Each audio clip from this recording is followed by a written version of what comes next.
19 février, camp de l'armée près de Vaucouleurs. Ce matin, je me suis éveillé avec des visions de feu et d'acier. Ces cauchemars me reviennent plus souvent depuis que j'ai vu ma France bien-aimée, ravagée par des années de guerre. Je parcourais le campement sans me préoccuper de la dernière chute de neige, en observant les blessures et l'épuisement de chacun des soldats sous mes ordres, lisant le désespoir dans leurs yeux. C'est alors que je vis la jeune fille. Elle nous dit qu'elle s'appelait Jeanne d'Arc. Elle nous a expliqué qu'elle n'était qu'une paysanne qui ne savait ni monter à cheval ni se battre. Elle nous a dit qu'elle voulait sauver la France. Le voile sombre dans le cœur des hommes s'est levé. Sa voix retentissait avec conviction et nous buvions chacune de ses paroles.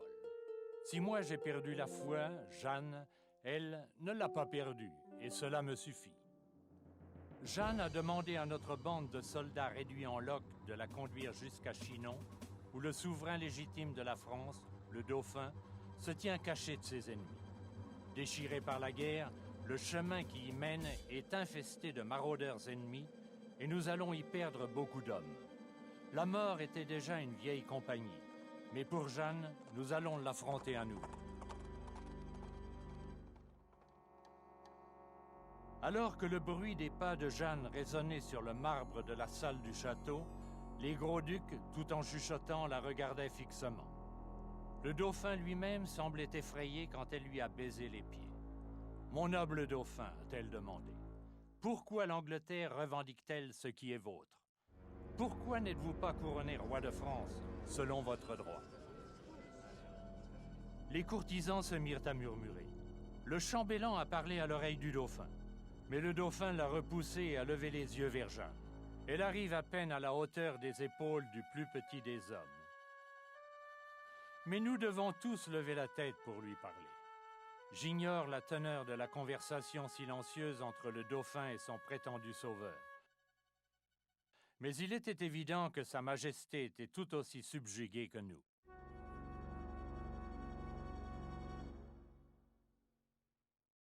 « 26 mars, Chinon. Remettre toute sa confiance en une jeune fille pour une bande de soldats abattus, ce n'est pas rien. Mais pour cette jeune fille, se retrouver à la tête de l'armée de toute une nation, c'est bien autre chose.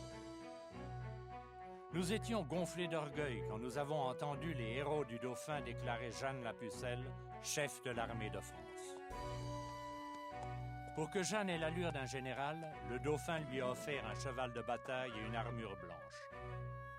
Jeanne m'a chargé d'aller chercher une ancienne épée sous l'autel d'une église.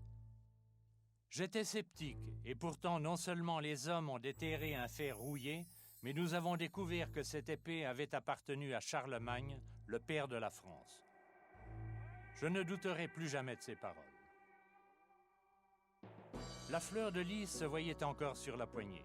Jeanne a adopté la fleur de lys comme symbole qu'elle a fait représenter sur son étendard de bataille. Partout où Jeanne allait, son étendard la suivait. Il nous a accompagnés jusqu'à Orléans. La ville d'Orléans est l'une des plus belles villes de France, mais elle est assiégée par nos ennemis, l'Angleterre et la Bourgogne, et elle est sur le point de succomber. Cette guerre dure depuis 100 ans, avec de rares victoires françaises. Le peuple d'Orléans a besoin d'un sauveur. Ils auront Jeanne d'Arc.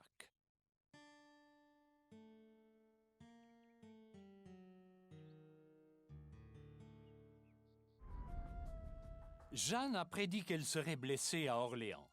Au point culminant de la bataille, un carreau d'arbalète l'a frappée, la faisant tomber de son cheval. Nous ne pouvions croire à notre malchance. Mais tandis que nous transportions Jeanne à l'écart du carnage, nous avions remporté la bataille, Orléans était libérée.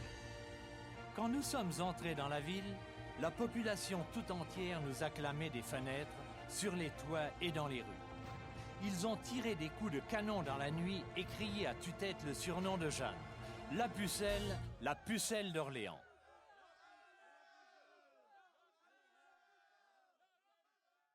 « 14 juin, Orléans.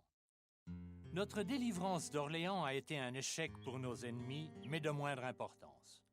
Les Britanniques possèdent encore la moitié de la France. Tragiquement, nous avons attendu des semaines pendant que les conseillers du dauphin discutaient. Finissant par s'impatienter, Jeanne a regroupé son armée. Elle ne parle plus que de sa mission de bouter les Anglais hors de France. La force de volonté de Jeanne est titanesque. Elle a rassemblé sous son drapeau des bandits et des fripons grossiers qu'elle a transformés en patriotes et en héros. Parmi eux se trouvait l'Aïr, un géant qui conduit les hommes à force de jurons et de coups de poing. À Patay, l'Aïr aura beaucoup de coups d'anglais à briser. Patay est la porte de la vallée de la Loire. Les Anglais tiennent la Loire d'une poigne d'acier, alors que Sir John Falstolf dévaste la campagne. Jeanne nous conduit à Patay pour prendre les châteaux britanniques. Mais nous devions éviter l'armée de Falstolf, tant que nous ne sommes pas assez forts pour affronter ses vétérans.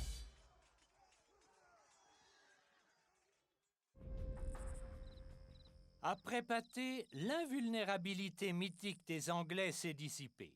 Maintenant, notre armée sait qu'il est possible de gagner, mais à condition que nous soyons déterminés et rusés. Les Anglais sont les ennemis les plus implacables et leurs archers ont maintes fois anéanti les attaques des chevaliers français. Pour comble de malheur, nous affrontons maintenant les ennemis des deux côtés. Les conseillers du dauphin, envieux de l'influence de Jeanne à la cour, cherchent de plus en plus les altercations.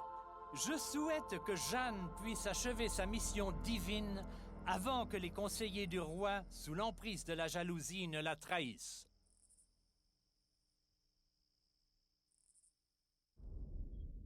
25 juin, Orléans.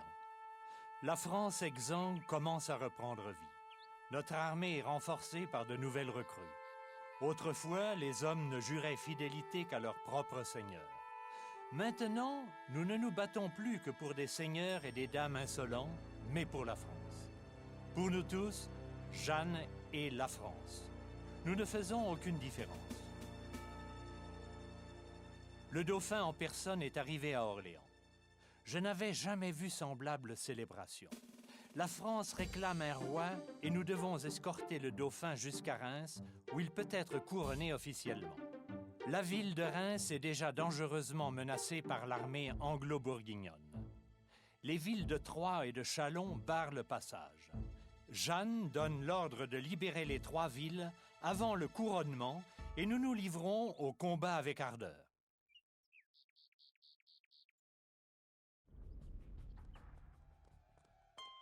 Quand nous sommes entrés dans Reims, une foule de paysans et de seigneurs se sont agenouillés aux pieds de Jeanne. Certains sont même allés jusqu'à embrasser les empreintes de sabots de son cheval. Les canons ont retenti et des milliers de drapeaux flottaient au vent. Sur l'immense place, le dauphin s'est agenouillé devant l'archevêque et il a été nommé roi de France. Le grand château vibrait au son des prières, des hymnes et des sermons. Disséminés parmi les ducs et les dames parfumées, les soldats de notre armée, dont beaucoup de blessés, étaient en lambeaux. Jeanne était aux côtés du roi, avec son étendard de bataille trempé. Malgré la célébration, je savais en mon fort intérieur que la guerre était loin d'être finie. Nos pères et nos aïeux sont morts au combat contre les Anglais. Jeanne nous a donné l'espoir, mais l'espoir ne suffit pas à garantir la victoire.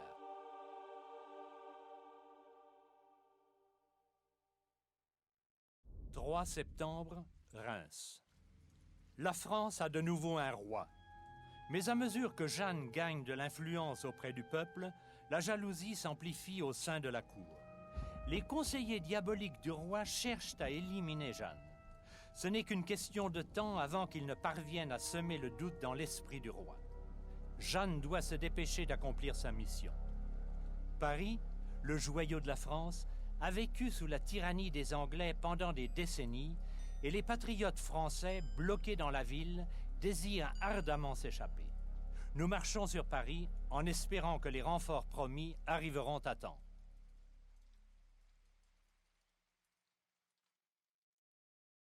Tragédie. Tandis que les réfugiés se sont abrités dans le château de Compiègne, Jeanne est bloquée à l'extérieur. Les soldats bourguignons l'ont fait tomber de cheval et ils ont défilé avec leurs prisonnières. Nous ne trouvons plus le sommeil en pensant à notre chère Jeanne qui croupit dans une prison bourguignonne. Les soldats fixent les cieux indifférents, se blâmant d'être incapables de la sauver. Incapables de sauver la France. Paris a été la première défaite importante jamais subie par notre armée. Si le roi nous avait envoyé les renforts promis, nous aurions pris la ville. La France vit ses heures les plus sombres. 14 juillet, Bordeaux. Point de Jeanne d'Arc. Un monde riche est devenu vide et pauvre. Les Anglais lui ont fait un procès, l'accusant d'hérésie. L'esprit de Jeanne était aussi aiguisé que son épée, et elle a évité tous les pièges et ruses verbales tendus par ses persécuteurs. Jeanne n'a jamais voulu renoncer à sa mission. La jugeant coupable, les Anglais l'ont brûlée sur le bûcher. Mais sa mort n'aura pas été vaine. La pucelle est le cri de ralliement des paysans et des nobles qui prennent les armes. Mon armée est une armée du peuple et même sans le roi, nous sommes décidés à démanteler le bastion anglais de Castillon. Une victoire à Castillon anéantirait pour longtemps les prétentions des Anglais sur la France. Si je périssais dans cette bataille, je périrais pour la pucelle d'Orléans. Je périrais comme un patriote français.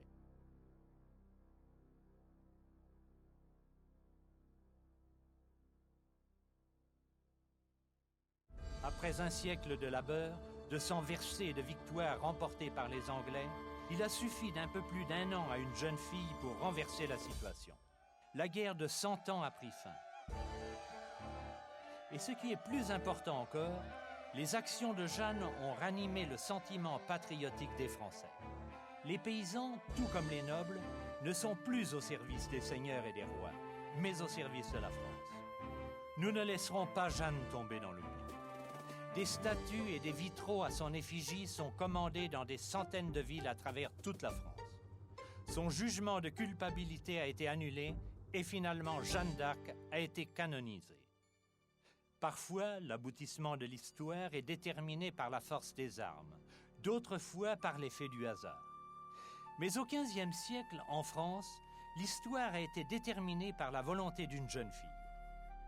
La seule personne dans le cours de l'histoire à avoir pris la tête de l'armée d'une nation entière à l'âge de 17 ans.